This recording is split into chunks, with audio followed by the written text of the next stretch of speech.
இவங்க தான் லிண்டா மே. இவங்க வேர்ல்ட்ஸ் creepiest woman. பார்க்கறக்கே வயசாகி பாவமா இருந்தாலும் இவங்க என்ன பண்ணாங்கன்னு தெரியுமா? 1923ல ஒரு சின்ன டவுன்ல தான் லிண்டா மே பிறந்தது. இவங்களுக்கு சொந்தமா ஒரு ஃபார்ம் ஹவுஸ் இருக்கு. அண்ட் அந்த ஃபார்ம் ஹவுஸ்ல தான் இவங்க வாழ்ந்துட்டும் வராங்க. இவங்க நெய்பர்ஸ் கிட்ட எல்லாம் இவங்க ரொம்பவே கைண்டாவும் குவைட்டாவும் இருப்பாங்க. அதனாலே நெய்பர்ஸும் ரொம்பவே அன்பா இருந்தாங்க. அப்பதான் ஒரு சம்பவம் நடக்குது. 1950ஸ்ல இருந்து 1971 இதுக்கு நடுவுல இவங்க வீடு பக்கத்துல இருக்கிற நெய்பர்ஸ், சேல்ஸ்மேன்ஸ், அங்க வர டிராவலர்ஸ், ஏன் போலீஸ் ஆபீசர் கூட காணாம போயிருக்காங்க.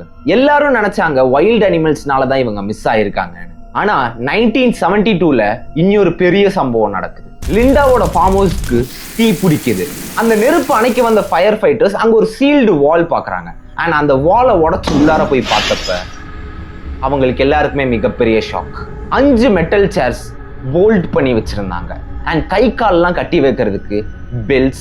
அண்ட் அங்க ஒரு சிங்க்ல ட்ரை பிளட் அண்ட் ஒரு ஷெல்ஃப் ஃபுல்லா ஜார்ஸ் இருந்திருக்கு. அந்த ஜார்ஸ்குள்ளார மனுஷனோட காது, விரல், மூளை இந்த மாதிரி தனித்தனி ஆர்கன்ஸா பிரிச்சு வச்சிருந்தாங்க. போலீஸ் லிண்டாவை அரெஸ்ட் பண்ணப்ப லிண்டாவோட முகத்துல ஒரு சொட்டு பயம் கூட இல்லை. சிரிச்சுட்டே நின்றுட்டு இருந்திருக்காங்க. ஷாக்கிங்கான விஷயமே, இவ்வளோ ஏஜான ஒரு பர்சன் 17 பேர்த்த கொடூரமா கொண்டிருக்காங்க.